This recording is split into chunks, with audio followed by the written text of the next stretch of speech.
आप हजरात खामोशी के साथ मुकालमे को देखें और ये भी देखें इसके अंदर सबक क्या है, सिर्फ देखना ही नहीं है।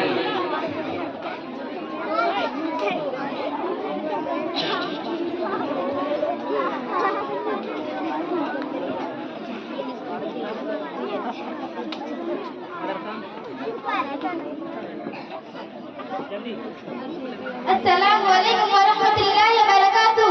वालेकुम अस्सलाम वरहमतुल्लाहि वबरकातुहू। बहुत दिन हो गए मुलाकात नहीं हुई। बैठो बैठो। ये बहन कौन है? मेरी मेहमान बहन है, मुंबई से आई है। दीन के बारे में बहुत अच्छी मालूमात रखती है। अरे मैंने बातों में खैरियत ही मालूम करना भूल गई। खैरियत से है? कहाँ की खैरियत? जी रही हूँ जैसे तैसे, वक्त पूरा करके दुनिया से जाना है। अरे आप अल्लाह ने आपको क्या कम दिया है? शादो आबाद घर दिया है और बेटे की भी अच्छी नौकरी है और चैन जैसी खिदमत गुजार बहू है, और क्या चाहिए? खामोश रहो, मेरा मुंह न खोलो। कैसा बेटा कैसी बहू, इनको तो बूढ़े लोग की जरूरत का एहसास ही नहीं कि किस हाल में है, तबीयत कैसी है, क्या खा रहे हैं, किसी को क्यों नहीं। हमको अपने लिए बोझ समझते और ये सोचते कि जल्द से जल्द कैसे इनसे छुटकारा मिले। और बहू रानी का तो पूछो मत। नवाब जाने की सुबह 9 बजे होती है। नगर की सफाई, न नाश्ता न चाय, ये सारी बातें घर के बड़ों की सिखाने से आती है। लगता है इसको कुछ सिखाया नहीं गया। और क्या बताऊं मैं, जब कोई अपने मायके का आ जाता तो उसकी देखभाल में बिजी रहती। जब हमारा बुलाता तो कुछ भी परवाह नहीं, न देने के लिए हाथ करते हैं न बनाने के लिए पैर करते हैं। कभी सर में दर्द, कभी पेट में दर्द, कभी यहाँ दर्द, कभी वहाँ दर्द, तबीयत ठीक नहीं। खाने का हाल तो पूछो मत। दाल बनाएंगे ऐसे तालाब का गंदा पानी, चावल बनाएंगे ऐसे जो खाए उसके पेट में दर्द हो जाए। और हर 2 दिन के बाद मायका आ जाता, जाके माँ के पल्लू से बन जाती और आने का नाम ही नहीं लेती।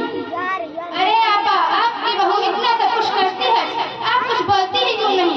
देख बहन, मैं बोलते बोलते तंग आ चुकी हूँ। अब कुछ भी बोलना मुश्किल हो गया। अब कुछ बोलूं तो हमारे शहजादी की पेशानी पर बल पड़ने लगते हैं, इसलिए खून या घूम पीकर खामोश रहना पड़ता है। अरे मैं तो आपको चाय पिलाने भूल गई। चलो बैठकर चाय पीते हैं। ये साथ और साथ की पाउडर सहेली दिल खोलकर अपनी बहू की गिबत कर रही थी। अल्लाह माफ फरमाए कितनी बुरी हालत है। अब देखते हैं वो अपनी बहू की कैसी तारीफ करती है।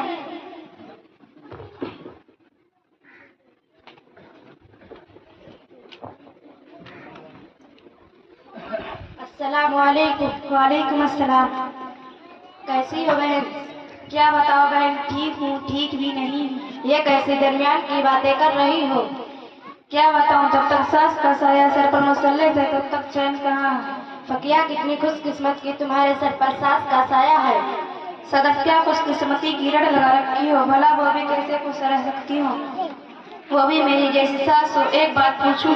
हाँ पूछो। और औरतों में सबसे खुशकिस्मत और कौन है तुम्हें मालूम? नहीं। वो सारे इंसानों की माँ हज़रत हव्वा अलैहिस्सलाम है। वो क्यों? कि उनकी सास नहीं थी। तुम अपनी सास से परेशान क्यों हो? वो सास अपनी परेशानियों का है। जब देखो नाक चढ़ाने से लग रहती है। मैं खाना खाऊं तो परेशानी, मैं उठूं तो परेशानी, मैं बैठूं तो परेशानी, मैं सोऊं तो परेशानी, मैं कुछ बोलूं तो गुस्ताख, मैं कुछ ना बोलूं तो मगरूर। मेरे हर काम में नुक्ताचीनी है। आप चाहे के बोल बोल कर भी ना सुनो। अब तुम ही बताओ इसका मैं क्या नाम दे सकती हूँ? मेरा चलता है तुम अपना सुनाओ। क्या बताऊँ, मुझे तो जरा बराबर चैन नहीं। तलाकशुदा ननद है, दिन और रात सर पका रखा है। मैं दोबादी बन गई हूँ, उसकी भी खिदमत करूँ, उनके बच्चों की भी, और नखरे अलग। ये अच्छा नहीं, वो अच्छा नहीं, हर वक्त ताने सुनने को मिलते हैं। डबल डबल खाना बनाना पड़ता है। अभी मैं नाश्ता बनाने में लगी रहती हूँ, अभी मेरा खत्म भी नहीं होता। ननद और उसके बच्चे सारा बना बनाया खाना साफ कर चुके होते हैं। अगर मुझे खाना खाना हो तो फिर से बनाना पड़ता है, या बचा कुचा ही मेरे हिस्से में आता है। मैं तो सोचती हूँ ये मुसीबत मेरे सर से कब जाएगी। अरे फतिया, ये कौन है? मैं तो पूछना ही भूल गई।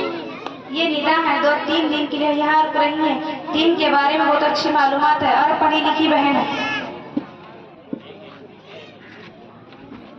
अरे नीला, अभी तुम उन दोनों के पास बैठी हो, आइए निशा बैठिए।